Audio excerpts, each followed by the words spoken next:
All right, we got it. Here we go. Y'all gonna join me on the course, okay? Here we go. Sometimes in our lives, we all have pain. We all have sorrow. But if we are wise... I'm one of the coordinators for the Illinois Poor People's Campaign. And it's a national campaign. It is a national campaign. And what are its goals? The goals are to end poverty and to really address the moral aspect of poverty and racism, ecological devastation, and militarism in our society, especially in the United States. And so Liliana Salcido, an organizer with Open Communities. Thank you for Pastor Dan for inviting me. I'm so honored for that opportunity to express myself here with you. We are not going to change any policy unless we all came together.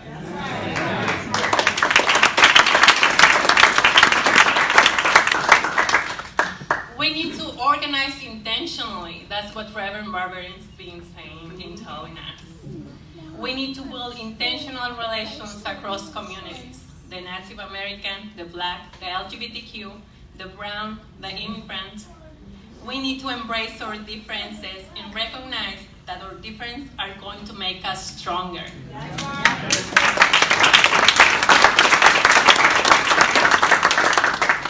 Our understanding of each other, our passion for justice, our hope and faith will keep us together and united.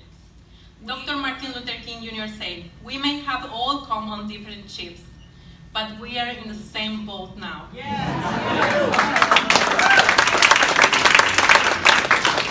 Our stories may differ from each other, but we share experiences of oppression, injustice, poverty, and racism. We need people who stand up with this moment, and we have to organize and come together as one strong community, unified by love. Love for ourselves, our families, our neighbors, our communities, our cities, our state, our country. We need to start here. We need to start now. Amen. Make a commitment to become a bridge builder across all these differences. Please make a commitment to sign up with the Poor People's Campaign, a national call for moral revival. And march with us in these 40 days that come. Soon, very soon, May 13th. Thank you.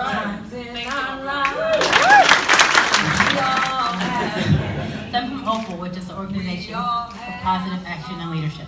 And we work to, remedy or correct the racial inequities here in Evanston. Most of our work is around the school district, the pipeline to prison, and the achievement gap, and so on and so forth. But I was asked to speak about the Poor People's Campaign and how it deals with racism. And so if you've talked to me for more than a minute, you know that I can talk all day about racism. So for me, the Poor People's Campaign is a great culmination of things I care about, right? People who are the injustices for poverty, for race, for class. And I know, Dr. King, right before he died, wrote about this and talked a lot about it. And unfortunately, we don't really highlight it here in America as much as we do the I Have a Dream. We're all the same, and let's come together and hold hands. But he knew that all that was not going to be possible without really looking at some systemic injustices that we face. And we still face those now, and I'm reminded, particularly in Chicago, about Fred Hampton, who spoke about the same things in a very radical way that people didn't always like. So I'm super excited to be involved with this because I like to speak about things in a way that people might not like either. but particularly about race, because here in Evanston, or maybe even on the north side, we don't really talk about that. We have started talking about it in very polite conversations that maybe you're comfortable, but everybody can be uncomfortable for 30, 40 minutes, then go home and get their latte and go back to their world. And here we talk about living here for diversity and all these great things, and we have wards that are 97% white. But those schools are 25% black because we put the black kids on the bus. So, we have a lot of issues here we don't really talk about. We're starting to get there. I am not one who's by nature very hopeful, trying to be. But race is a big issue. If we look at arrest, we just released our arrest records in the city. We have 18% African American people in town, 85% African American arrest. I mean, we don't even have that many people in Evanston who are black. So, I mean, it's a huge issue. This, hopefully in Evanston, will help us look at race and class and different ways in which we discriminate, and just be honest about where we are. We have to be honest about where we are to get where we're trying to go. So I am very hopeful that this campaign, we can join forces. Even, the Poor People's Campaign, we all care about poor people, I hope. So I hope we can at least join forces there in all of our differences and get to the next level together. We look at all the things going on around the country. We don't have much more time. We don't have much more time to not talk about the things that are uncomfortable, to not talk about the things we don't understand, the differences. I have a lot of differences from a lot of people, and I don't have to agree with you, but I have to respect your difference and respect your life experience. And I find that as a woman of color here in Evanston, that's difficult, because a lot of women, particularly who I talk to most, they listen and they say, oh, that's too bad. But they don't feel it like I do because they're not people of color. And even sometimes it's like, tell me more. And I leave the conversation, I'm so exhausted. I have spilled my soul, and I know that they're gonna go out and have a different experience, even very well-meaning people, but they just don't have the same experience.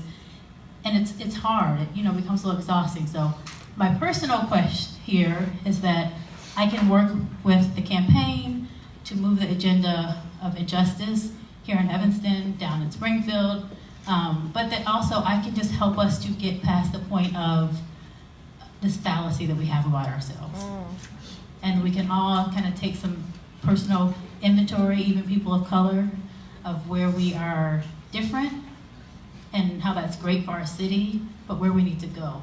And it can't just be this 20-minute tough conversation maybe at the Y or somewhere else. It's really got to be deeper if we're going to make a different city here in Evanston. And so hopefully Pastor Ruin and other folks can help lead us there through this national movement, but we don't leave it there wherever we go with our days of disruption. We actually keep it going here in Evanston in a really, really meaningful way. So thank you all for coming, and make sure you sign up. Pastor Dan asked me to speak about poverty this evening. Most of you know Family Promise is a family homeless shelter operating out of Evanston. Some people who are new to learn that we have a shelter in Evanston. Yes, we do. And it serves families with young children. The majority of the families that we get calls from are living in poverty. Today, the village of Skokie called me. They have a family of 4, 2 parents and 2 children under 5, sleeping in their car. And they found out about this family because someone saw them and complained to the city of Skokie that this family is sleeping in their car in a parking lot. How is it? In one of the wealthiest communities in the country, we have families, not individuals, we have families with young children sleeping in a car. So what can we do? Dr. King made the call decades ago of us to rally to come together to support and serve. I come across a lot of families who are living in poverty. Their children are enrolled in Evanston schools. They want the support, they want the help, they want to do better, they want to live better. But we have so many rules and policies and things in place that hold them down. That ain't right. That ain't right. So we can come together, we can make sure that we signed up to support and help and bring other families out of poverty and help them to get back on their feet. We have families who they can work, they can get a job, and they want to work, but they have young children. So they need child care. In one of the cities that the child care is the most expensive. So we have, state funds to help them pay for child care? But you can't use the state funds if you don't have a job, but I can't go get a job if I don't have child care. That ain't right. That ain't right. And so I hope everybody is signed up that we can rally together to help to end poverty for people in Evanston and in our country. So it's everybody. It's black people, brown people, white people, that we come together, we support each other, we're rallying. This room should be standing room only with people lined up outside to try to get in here. So we will continue to rally together to bring other people along, to get other people involved and signed up to help support this mission, this initiative, this rally to get people to come together to support, to help bring people out of poverty. Thank you very much. As she said, my name is Dorothy Head, a longtime resident of the 5th Ward of Evanston. I became involved in the environmental justice issues in 2010 because of the waste transfer station and the negative impact it was and is having on our community. It is located only 4 blocks from the only public high school in Evanston, a few feet from a major park where our kids play various sports, and homes are so close to it until some people whose homes are located on the northwest side could actually see over in the yard of the facility from the second floor windows. I became involved because of the negative impact and because I found out that businesses such as these are routinely located in minority and low-income neighborhoods because no one else would have them. That had gone on for so long, and to tell you the truth, it still goes on. And was so pervasive until in 1994, President Clinton signed Executive Order 12898 into law. It is called Federal Actions to Address Environmental Justice in Minority and Low-Income Populations. A group of neighbors and I got together to see what could be done about this waste transfer station. We formed an organization called Evanston Neighbors United. We worked tirelessly trying to educate the people in the community about it, trying to get their support to put pressure on the waste transfer station to relocate. Some people supported us, but most did not, afraid that the waste transfer station, if it was located, would put a lot of people out of work, not knowing that only a handful of people still work there, and most of the jobs had been replaced by modern technology.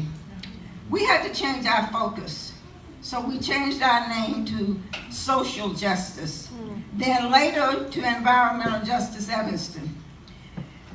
Many of the original group moved on for various reasons. However, others have joined and taken on the task of writing an environmental justice policy that will be beneficial for all, regardless of their race, where they live, or their station in life. We can use your help. Thank you. At a time when many people, many organizations, and many houses of worship are being singled out for their participation in the resistance, in any form of resistance. At a time when the wide and deep chasm between the wealthy and poor is growing much, much whiter and wider, and much, much deeper. At a time when arrogance and greed are by far trumping mercy and compassion. At a time when the criminalization of poverty and racially biased sentencing have increased the prison population 8-fold since 1968. That ain't right. With blacks making up an egregious and disproportionate amount of the inmates. At a time when 23 of our 50 states in this more perfect union have adopted and legalized voter suppression laws since 2010. At a time when 60% more Americans presently live in poverty than they did 50 years ago. At a time when the top 1% share of national income nearly doubled in the last 50 years. At a time when masses of our children in high school around this nation no longer view attending college and receiving a college degree as a viable option. At a time when our public schools are being eviscerated, our union participation has dropped to a precipitous low. Our elected officials have chosen the path of self-preservation rather than demonstrating compassionate leadership and dedication to justice. It is at such a time as this, on this Thursday night, that we rise to say no more. No more. No more. Evanston is gathered tonight as a visual and vocal show of support for the Poor People's Campaign. In a recent article just last month in the Washington Post, columnist Cortland Miller titled a work, "A New Poor People's Campaign, but the Same Old Obstacles." All right now. In his brief summary, he asked, how can the campaign expect to tackle racism and poverty when the nation's economic and political systems are rooted in racism and designed to favor the wealthy over the poor? If I had the opportunity, I would have responded to Miller's relevant question with an Old Testament passage from Zechariah, who wrote, do not oppress the widow or the fatherless or the foreigner or the poor. I would have moved over to Isaiah and quoted that prophet, woe to those who make unjust laws, woe to those who issue oppressive decrees, to deprive the poor of their rights and to withhold justice from the oppressed. I would have moved over to the New Testament and reminded him of Jesus' words, I was naked and you clothed me, hungry and you fed me, sick and in prison and you came to see about me. And I surely would have mentioned, though some would disagree, that little letter titled James when he said, listen, rich people, weep and howl because of the misery that is surely coming your way. Whoa. I didn't say it. I'm just quoting. We are here tonight and there are Poor People's Campaign rallies happening throughout our nation. And we're here to do, I think, at least three things: educate, empower, and eliminate. We're educating one another through these incredible words that have been shared by our speakers tonight. We're learning together that the old adage, the poor you will have with you always, is one of the most misinterpreted texts in the entire Bible. From Genesis to Revelation, there is the common refrain that holy people help people. Yes. Holy people heal people. Yes. Holy people offer hope to people. And if we're not holy, then people of goodwill work with people, walk with people, and wield all that is within their disposal to improve the lives of others around them. But we have arrived at a time in history, Evanston, on this Thursday night when we can no longer believe that simply finding a job for someone is sufficient, or finding a place to live for someone is satisfactory, or helping someone to go to college and earn a degree is enough. It's not enough anymore. Not when the very same system of oppression will go on to oppress the next person and the next generation. Yeah.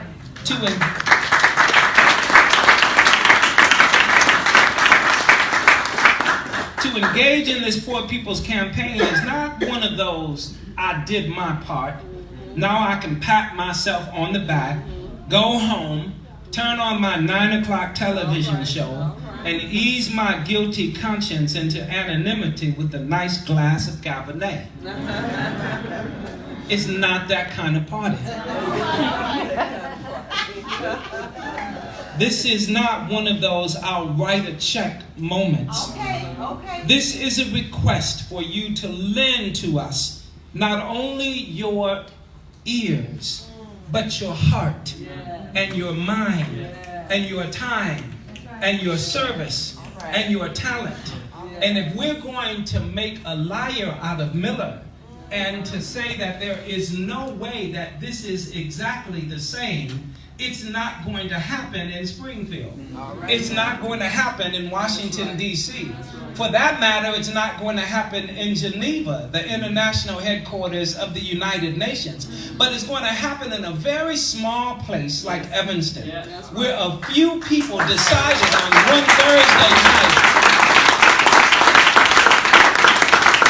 to gather together beyond our race, beyond our ethnicity, beyond our denomination, beyond our religion, beyond our attitude about this issue or that issue, and to say we must fight for our nation, for every single person that is a resident in this place. Because what we have in common outnumbers those things that we don't have in common.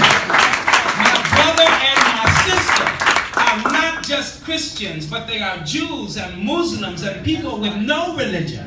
My brother and my sister are not just those who are heterosexual, but those who are very much a part of the LGBTQ community. My brother and sister are not just those who are at this level of the economic platter, but they are those who are poor, those who are homeless, those who are hurting. I cannot be everything that God intended for me to be unless you are everything that God intended for you to be.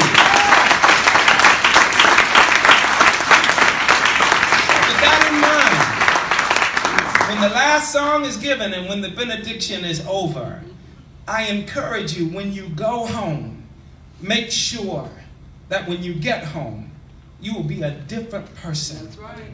Than the person who left that home. Yes. Don't just open up your ears to hear another way, but open up your heart and your door. Yes. And your wallet to make a better way for everyone else. God bless you.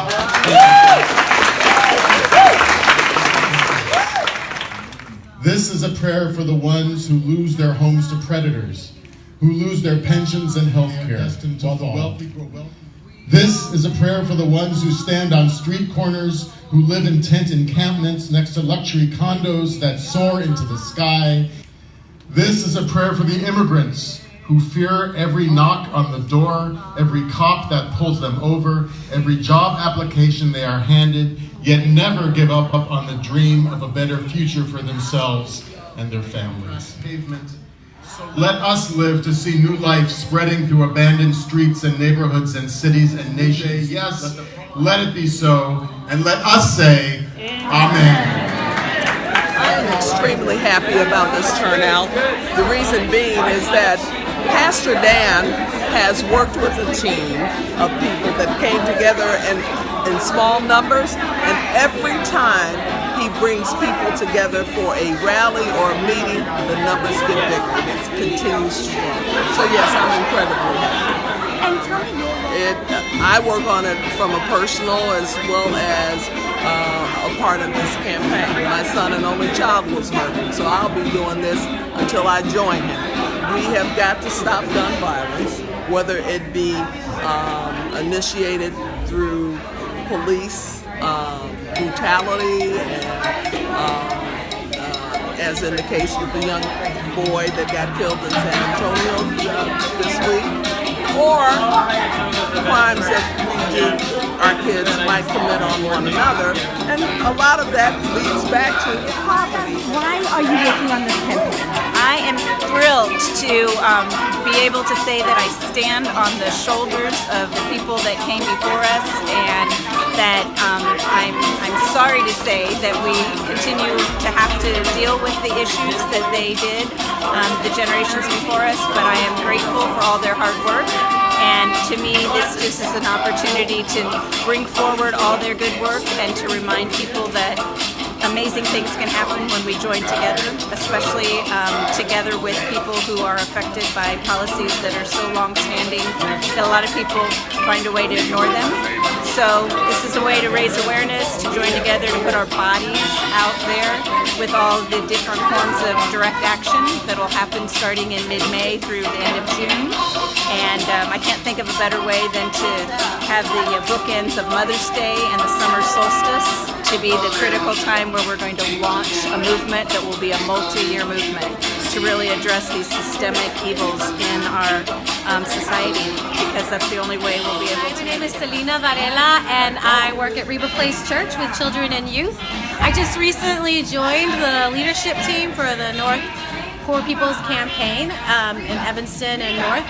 So I just want to say you can sign up online to join in any action of civil disobedience that will be happening after Mother's Day. And you can also volunteer with any of our regional teams. We need people to help with labor outreach. We need people to help follow up with people who sign up. We need people to help with art and dance and music and all of those things. So if you're interested, you can visit the Poor People's Campaign website and sign up. Lean on me when you're not strong. Oh, y'all can sing. And I'll be your friend. And I'll help you carry on. For it won't be long till I'm gonna need somebody to lean on. Please swallow your pride if you have things that you need to borrow. Just call Dr. Nabors. For no one can feel those of your needs. They won't let you show. You just call on